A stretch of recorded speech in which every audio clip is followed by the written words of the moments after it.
Hey, greetings everybody. I wanted to touch base with you for the next Unit 2 exam coming up. Not the next Unit 2 exam, but the next unit exam in Unit 2. And it's based off some really important questions that were asked between Melinda Lopez and Maria Garcia and a few other really in-tune students that were contributing to the conversation. And I want to make sure you guys understand exactly what the prompt is asking. Melinda Lopez made a very, very interesting comment about the complexity of history. So yeah, history is very complex, but it doesn't mean it has to be difficult. But you do want to make sure that you see the big picture before you get lost into the details. And so the prompt, if you take a look at it very closely, it's where is it? I had it open right here. The prompt is not just asking you to focus on Hamilton and Jefferson, although that's a very important part of this prompt. It's also asking you to evaluate the process of how those factions develop. So in order to do that, you have to go back to Unit 1. And you have to understand how the American Revolution developed. And I'm talking about the American Revolution in the way Chapter 4 argues. It's not just something that happened in 1776. It was a long process of the colonies developing independently from Great Britain, as described in Chapter 3 and Chapter 4, with that concept of salutary neglect. What's important also to keep in mind about salutary neglect, can't emphasize this enough, not only are they going to develop a fierce independence from Great Britain, but they're going to develop a fierce independence from each other. Right? This explains why the Articles of Confederation is produced. The Articles of Confederation is produced to maintain that autonomy. So if you look closely at the Articles of Confederation, what you see is basically a loose confederation group of states, loosely tied together, in other words, that maintain most of the power that had developed during the colonial era, the autonomy that had developed for themselves. They're unwilling to give that up, not only because they fear being ruled by another centralized power like Great Britain, a strong federal government, in other words, but they just don't want to give up the power in which they developed. There's a lot of people that are connected to that power within the now states, wealth and power, so they're not willing to give that up for obvious reasons. The problem, though, with the Articles of Confederation, if you read closely in the Constitution essay or the Constitution chapter, is that it wreaks havoc on the economy, right? There is no way under the Articles of Confederation to control on a national scale trade, currency. There's no way to control internal strife. So one of the big factors of scrapping the Articles of Confederation is the Shays Rebellion. Right? Because the economy is in such turmoil, as always, the people on the lower strata of the economic ladder are going to be squeezed.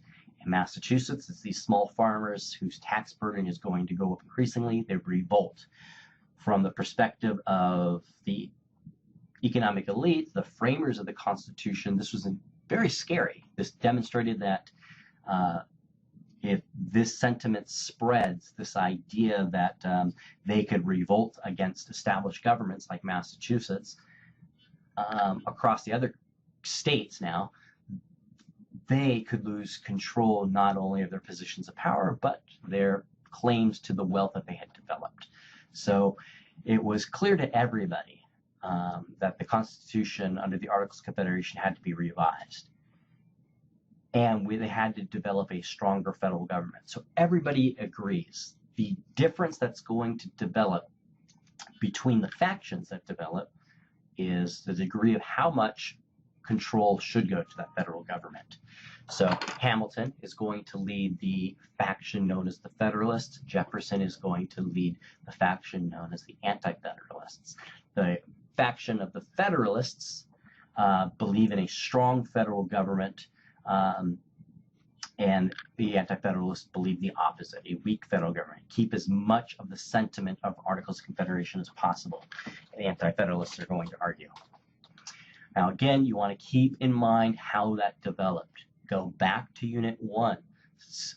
Make sure you do mention information from salutary neglect, the differences between the North and the South. I cannot emphasize that enough.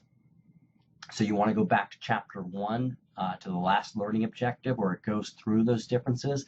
And the main differences is really based on geography. So the geography of the South is fertile, long growing seasons, so it was natural for them to develop an agricultural system. At first, this is very beneficial to the South. It develops a lot of wealth, but over the long run, it's not beneficial. New England colonies, shorter growing season, soil is not as fertile, lot more rockier, so this forced them to diversify their economy. When you have a diversified economy, you have more people interested in the governance of that area. And so there's more at stake for people. There's more say for people in those areas. And they are developed, they're producing things, right? So in New England, they have an industry based on all sorts of things. They have an industry like the South based on agriculture. They have an industry based on timber, on shipwright, building of ships, of rope making, of producing chains, of producing textiles. The South does not do that. They don't have a diversified economy. They have really no industry other than agricultural to speak of. So when they do need those things, and they are going to need textiles, they are going to need rope, they are going to need chains to control their slave population, of course, they're going to have to go to the North, right? This is going to make their economy very dependent on the North. That's very important to keep in mind. Mention that, and in mentioning that, talk about the differences between the North and the South. Slavery itself is a problem that's going to wreak havoc in the South.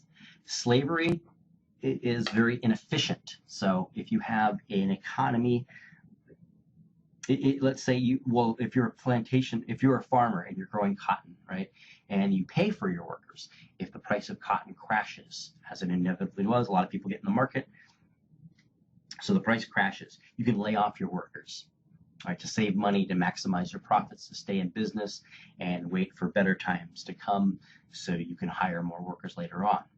In the South, obviously you're not paying for your workers because they're slaves, but when times are rough, when prices crash, you still have to feed them, clothe them, house them. That costs money. And what happens in the South is that a lot of these plantation owners, including Jefferson himself, go into tremendous debt. And they become dependent on one of the other factors of the economy, sectors of the economy in the North, finance, banks. This is that clip between John Adams and Hamilton and Jefferson, where Jefferson's worried about the South becoming more dependent on banks, as they already were. It's part of why they were dependent on banks. They didn't develop a finance market in the South to the extent that the North did, and so the South is going to be dependent on them.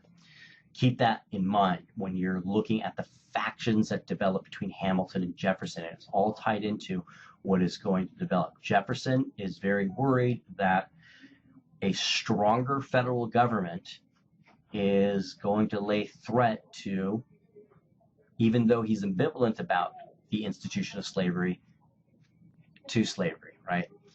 He's worried about that, as a lot of Southerners are, because what happens shortly after the Revolution, the American Revolution, 1776, and then when you get the Articles of Confederation producing this new federal government, the states in the North began either outright abolishing slavery or phasing it out. And so now that we are proposing a new federal government with more power, Southern colonists are very worried that this is going to wreak havoc on the industry that they most rely on, that is slavery.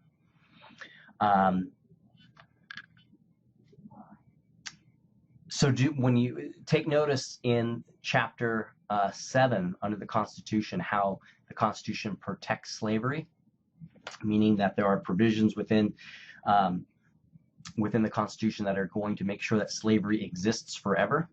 The Electoral College, maintaining the slave trade till 1807, the Three-Fifths Compromise, all of that is very important to keep in mind. All of that is going to protect slavery. That was put in there to make sure that the South stayed within the Union and supported a constitution that gave more power to the federal government. Right. This is what Jefferson is worried about, though.